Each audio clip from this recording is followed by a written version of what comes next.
அப்போ question number த்ரீயோட right side three ஒன்னு இருக்கிறனால ஒன் ஸ்கொயர் என்ன ஆயிடும் ஒன்றுன்னு ஆயிடும். ஸோ அதான் கொஸ்டின் நம்பர் த்ரீயோட ஐடியா.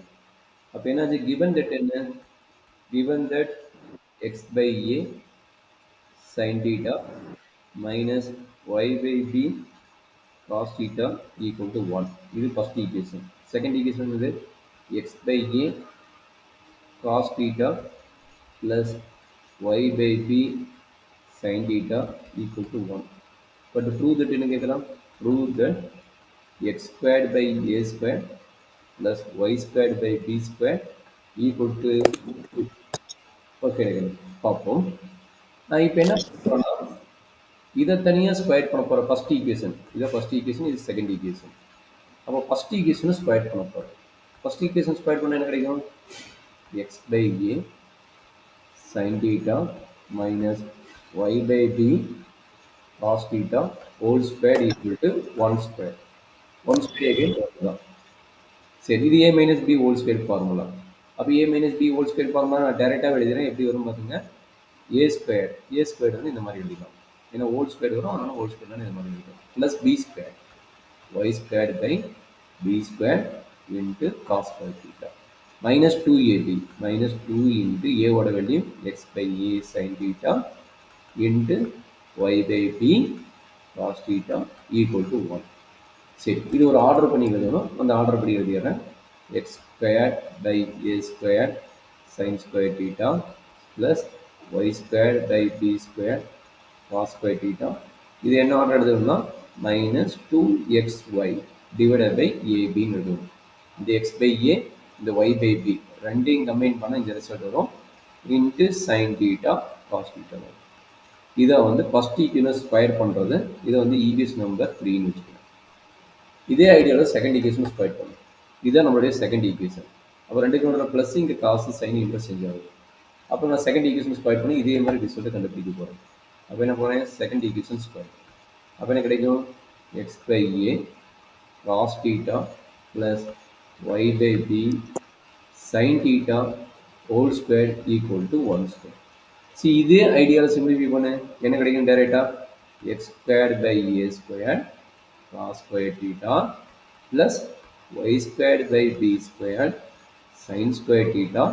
இங்கே மைனஸ் ஸ்கொயர் என்ன ஆகும், ப்ளஸ் ஆகும். இங்கே மைனஸ் ஸ்கொயர் ப்ளஸ் ஆகும். அதே டைம் தான் வரும். ப்ளஸ் 2xy டேரெக்டாக எழுதிக்கிற அதே டைம் தான் வரும்.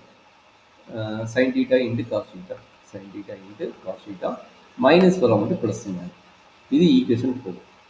இப்போ 3யும் 4யும் ஆட் பண்ணணும். ஈக்குவேஷன் 3யும் 4யும் ஆட் பண்ணணும். 3 + 4. அப்போ என்ன கிடைக்கும், லெஃப்ட் சைட் 3யோட வேல்யூ என்ன, இது 3யோட value X squared by A square sine square theta plus Y squared by B square cos square theta minus 2xy divided by AB sine theta into cos theta plus fourth equation இதுதான். அப்போ என்னாச்சு, X squared by A square sine square theta plus y squared by b square cos square theta plus 2xy divided by ab sin theta into cos theta. இது left side add பண்ணி right side. Right side result என்ன, 1 square வந்து 1 தான். சரிங்களா, 1 square வந்து 1 தான். அப்போ 1 + 1 வந்து என்ன ஆகும், 2 ஆயிடும். 1 + 1 டேரெக்டாக 2 எழுதிடும். ரைட் சைடு ஆட் பண்ணணும். அப்போ என்னாச்சு, நம்மளோட யார் நெகட்டிவ் வேல்யூ யார் பாசிட்டிவ் வேல்யூ பார்க்குறீங்க, இந்த டேம் வந்து நெகட்டிவ் பாசிட்டிவ் கம்பைன் ஆகி வந்துருக்குது. அதனால் இந்த டேம் கண்டிப்பாக கரெக்டாக இருக்குது. அப்போ மீதி இது மட்டும் கம்பைன் பண்ணுங்கள். எப்படி, எக்ஸ் ஸ்கொயர்டு கம்பைன் பண்ணுறீங்க, ஒய் ஸ்கொயர்டையும் கம்பைன் பண்ணுறீங்க. அப்போ டேரெக்டாக என்ன எடுக்க போகிறேன், x squared by A square காமனாக எடுத்துட்டேன். X squared by A square காமனாக எடுக்கும்போது இங்கே இன்டர்சேஞ்ச் பண்ணி எழுதாம விட்டுட்டோம் பார்த்தியா. இதுதான் ப்ரீவியஸும் போகணும். இங்கே காஸ் ஸ்கொயர்டு இங்கே சைன் ஸ்கொயர். அப்போ ரெண்டையும் கம்பைன் பண்ணும்போது இங்கே என்ன கிடைக்கும், சைன் ஸ்கொயர் தீட்டா. இது வந்து சைன் ஸ்கொயர் தீட்டா ப்ளஸ் இங்கே வந்து காஸ் ஸ்கொயர் தீட்டா. அதே ஐடியா அடுத்தது ப்ளஸ் ஒய் ஸ்கொயர்டு காமனாக எடுக்கிறேன். ஒய் ஸ்கொயர்டு காமனாக எடுத்து என்ன கிடைக்கும், y squared by B square காமனாக எடுத்துட்டேன். அப்போ இங்கே என்ன கிடைக்குது, இங்கே காஸ் ஸ்கொயர் தீட்டா, இங்கே வந்து sine square theta. Cos square theta plus sine square theta equal to right side வந்து 2 இருக்குது. சரிங்களா, ரைட் சைடு வந்து 2 இருக்குது. அப்புறம் ரெண்டு ஈக்குவேஷன் கம்பைன் பண்ணுங்கள். இதனோட வேல்யூ என்ன, இதனோட வேல்யூ 1, இதனோட வேல்யூ என்ன 1. அப்போ நம்மளோட ரிசல்ட் என்ன கிடைக்குது, x squared by a squared plus y squared by b squared equal to 2. So அவ்வளோதாங்க நம்மளோட ப்ரூஃப். ஓகேங்களா? ஏதாவது டவுட் இருக்குதாம்மா? இல்லை சார். அவ்வளோதான். இந்த கான்செப்ட் ஃபுல்லாக இந்த மாதிரி தான் ப்ரூவ் தட் கேஸில் அப் டு இது வரைக்கும்